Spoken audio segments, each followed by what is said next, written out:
Narrator.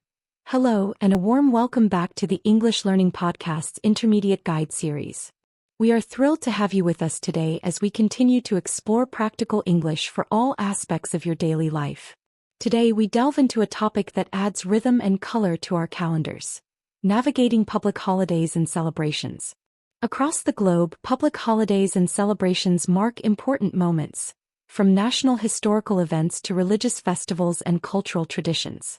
But how do these dates impact our work, our travel plans, and our social lives? What vocabulary helps us discuss different types of holidays, their significance, and the customs associated with them? How do we plan around closures, manage family gatherings, or even explain our own cultural celebrations to others?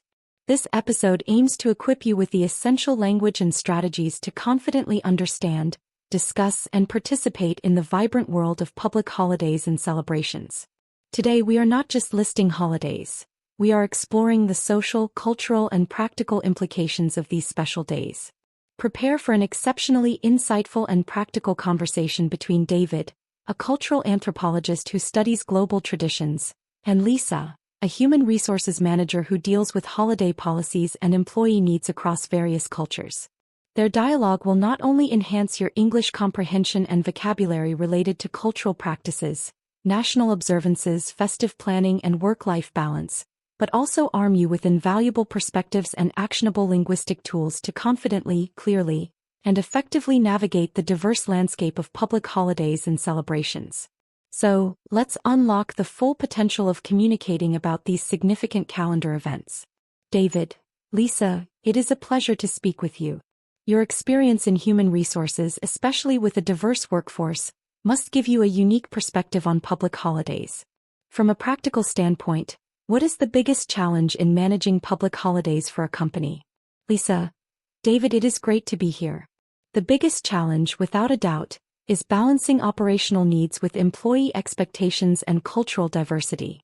Not all public holidays are recognized everywhere, and what is a day off in one region, say for a National Founders' Day on January 15, 2026, might be a regular working day somewhere else.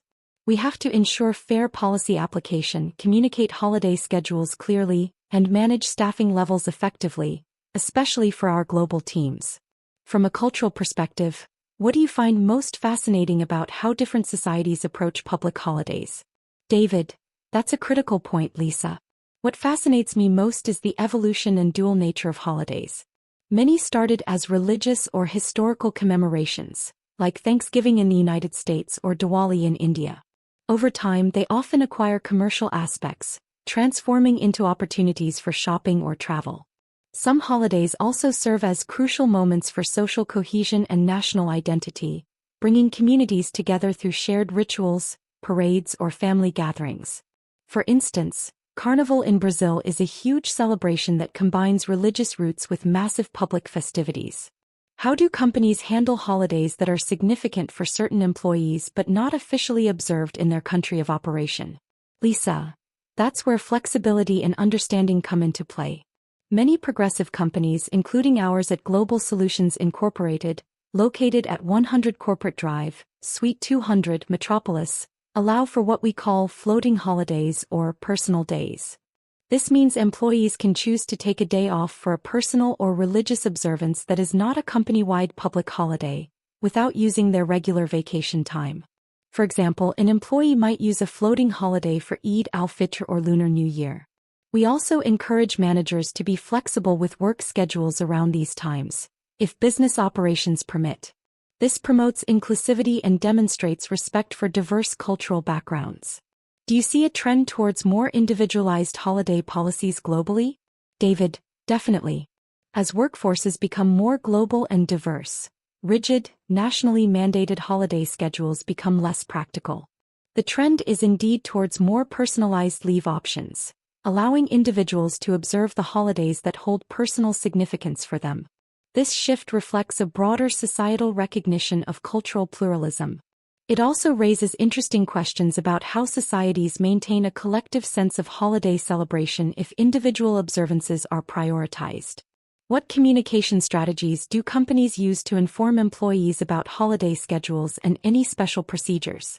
Lisa, Clear, multi-channel communication is essential. We use several methods.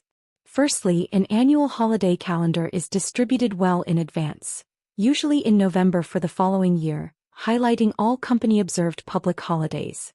This is available on our intranet portal. Secondly, we send out email reminders about a week before each upcoming holiday, detailing any office closures, skeleton staff arrangements, and emergency contact procedures. Thirdly, team leaders discuss holiday coverage during their regular team meetings. For critical periods, we might even use instant messaging alerts. The goal is to ensure no employee misses vital information, whether they are working from their home office at 75 River Road, Apartment 4B Riverview, or in our main office. From a cultural standpoint, what are some of the most surprising or unique holiday traditions you have encountered in your studies? David: Oh, there are so many. I once observed a festival in a small village in Thailand where families released beautiful illuminated paper lanterns into the night sky, symbolizing the letting go of misfortunes and honoring ancestors. In parts of Europe, some New Year's traditions involve eating specific foods at midnight, like 12 grapes in Spain, each representing good luck for a month of the new year. I also find the concept of holiday cheer, or festive spirit, fascinating. How entire communities seem to collectively shift into a more joyful, often charitable mood during certain times of the year. What are some of the common challenges employees face when trying to balance work responsibilities with family holiday traditions? Lisa: A very common challenge is the clash of peak business periods with popular holiday seasons. For instance, retail and customer service sectors often have their busiest times around December holidays or major sales events. This means employees might struggle to get time off to celebrate with family or travel. Another challenge is the expectation of being on even during holidays, especially with remote work. Emails still come in and emergencies can arise. We try to mitigate this by encouraging managers to set clear boundaries and ensure adequate coverage, so individuals can truly disconnect. Have you observed any differences in how younger generations approach holiday traditions compared to older generations? David: Yes, there's a noticeable shift. Younger generations often show greater interest in reinventing or adapting traditions to fit modern lifestyles or new cultural influences. For instance, they might opt for smaller, more intimate gatherings instead of large family reunions, or they might incorporate elements from different cultural celebrations into their own. There's also a strong emphasis on experiences over material possessions during holidays, favoring travel or unique activities rather than just gift-giving. Older generations often prioritize the preservation of long-standing family rituals and the passing down of traditions. It is a natural evolution as societies change. How do public holidays impact global commerce and supply chains? Lisa: The impact on global commerce and supply chains is enormous and requires meticulous planning. Major public holidays in manufacturing hubs like Lunar New Year in China can lead to weeks-long factory closures, causing significant delays in production and shipping. Similarly, national holidays in key transport regions can affect port operations or road freight. Companies must factor these holiday-related disruptions into their production schedules, inventory management, and logistics planning months in advance. Failure to do so can result in stockouts, increased shipping costs, and missed delivery deadlines. It is a critical part of international business strategy. From a cultural perspective, do certain types of holidays, like religious ones versus national ones, have different kinds of social impact? David: Absolutely.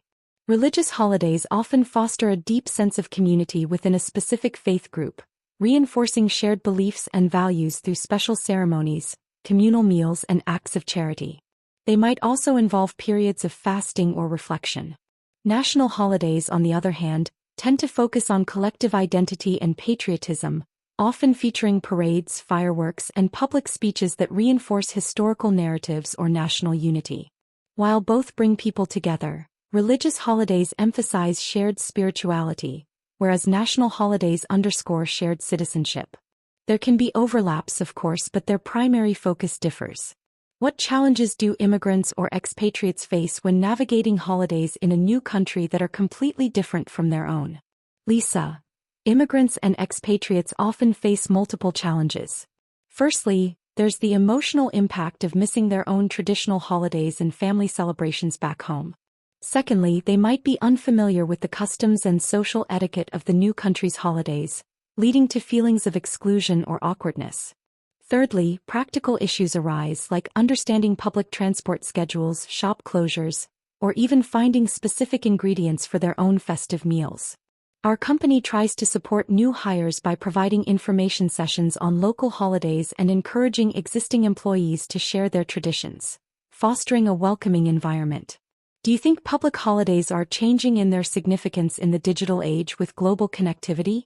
David, that's a fascinating question, and yes, I believe they are. The digital age has a dual impact. On one hand, it allows for global sharing and understanding of diverse holidays. People can live stream celebrations from around the world, learn about different traditions instantly, and connect with loved ones far away during their own observances. This can broaden perspectives. On the other hand, the constant connectivity can blur the lines between work and leisure, making it harder for people to truly disconnect and fully engage in the spirit of a holiday. It also allows for holidays to be more commercialized globally, rather than just locally. What role does food play in holiday celebrations across different cultures? Lisa, food is an absolute cornerstone of holiday celebrations universally. It serves as a powerful connector, a symbol of abundance, and a central element of shared joy. Think of the elaborate Thanksgiving feast in North America, the special cakes for Lunar New Year, the specific sweets prepared for Diwali, or the traditional dishes served during Christmas. These foods are often deeply tied to cultural identity, family recipes passed down through generations, and the very essence of the celebration. For example, our office holiday party on December 15, 2025, always includes a diverse potluck where employees bring dishes from their own cultural holiday traditions. What are some of the most common workplace etiquette considerations around public holidays, especially in a multicultural environment? David, that's vital. Common courtesies include respecting colleagues' choices whether or not to celebrate a particular holiday. Avoid assuming everyone observes the same holidays. Also, be mindful of planning meetings or deadlines around major religious or cultural holidays that might impact colleagues' availability. For instance, do not schedule a critical project meeting on December 25, 2025, when many may be celebrating Christmas. It is also good practice to offer warm wishes for their celebrations, even if you do not understand the holiday fully. Simple phrases like, Happy Diwali, or Enjoy your Lunar New Year, go a long way. What about the concept of holiday creep, where commercial aspects of holidays start earlier and earlier? Lisa, holiday creep is a very real phenomenon, particularly in retail. We see Christmas decorations going up in stores as early as October 1st, and Halloween candy appearing in August. This is primarily driven by commercial interests, the desire to extend shopping seasons and maximize sales. From an HR perspective, it means our retail staff start working longer hours and dealing with festive displays much earlier, which can lead to earlier burnout. It also sometimes dilutes the special feeling of the holiday itself when it begins months in advance. It certainly impacts the traditional rhythm of the year for many people. How do individuals or families create their own new holiday traditions, especially in modern multicultural settings? David, it is beautiful to observe this phenomenon. In modern multicultural settings, individuals and families often forge hybrid traditions. They might combine elements from their heritage with new customs adopted from their new home, or even create entirely unique rituals that reflect their blended identities. For instance, a family might celebrate Christmas with traditional carols, but also incorporate a specific dish from their ancestral country, or they might celebrate both Halloween and a traditional harvest festival. These new traditions often emphasize inclusivity and create a unique sense of belonging. It is a testament to human adaptability and creativity. How do public holidays contribute to a nation's sense of history and collective memory? Lisa, public holidays are incredibly powerful in shaping a nation's history and collective memory. Days like Independence Day on July 4, 2026, or Remembrance Day in November, serve as dedicated moments for national reflection, education, and collective commemoration of significant historical events or figures. They provide an opportunity to pause, remember, and reaffirm shared values and identity. Through parades, ceremonies, and public discourse, These holidays actively reinforce the stories that a nation tells about itself, connecting past sacrifices or triumphs to present identity. They are vital for fostering a shared sense of belonging and civic pride. What are some of the considerations for employees who need to travel during busy public holiday periods? David, traveling during public holidays requires extra planning and patience. Key considerations include booking well in advance. Flights, trains, and accommodations fill up quickly and become significantly more expensive. For example, trying to book a train ticket from London to Manchester for December 24, 2025, at the last minute is almost impossible. Travelers should also expect delays and crowds at airports, train stations, and on major roads. Packing essentials like snacks, water, and entertainment for long waits is advisable. Many people also consider alternative travel days, flying a day or two before or after the main holiday to avoid peak congestion. Lastly, always double-check operating hours for public transport, attractions, and restaurants at your destination, as many may be closed or have reduced hours during holiday periods. Narrator. What an incredibly insightful and comprehensive discussion between David and Lisa. They have masterfully explored the multifaceted nature of public holidays and celebrations, from their practical impact on workplaces and global commerce to their profound role in shaping cultural identity and personal traditions. Their conversation powerfully demonstrates that these calendar markers are far more than just days off.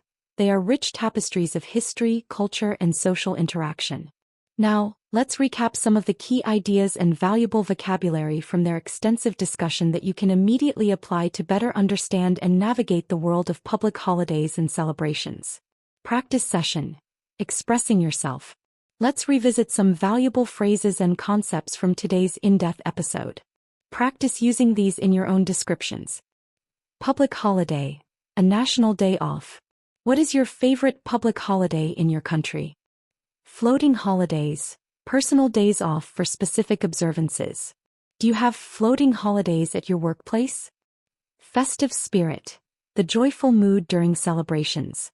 How do you get into the festive spirit for holidays? Cultural diversity. The variety of different cultures. How does cultural diversity influence holidays where you live? Holiday creep. When holiday seasons start earlier each year. Have you noticed holiday creep in stores? Narrator. As David and Lisa so eloquently articulated, navigating public holidays and celebrations is a fantastic way to practice your English and deepen your understanding of global cultures and daily life. It's about recognizing the significance behind these dates, adapting to their practical implications, and appreciating the diverse ways people come together to celebrate.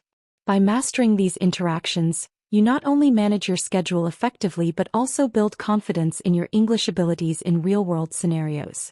Until our next illuminating discussion on the English Learning Podcast, keep practicing, keep communicating clearly, and confidently celebrate the rich tapestry of holidays around you.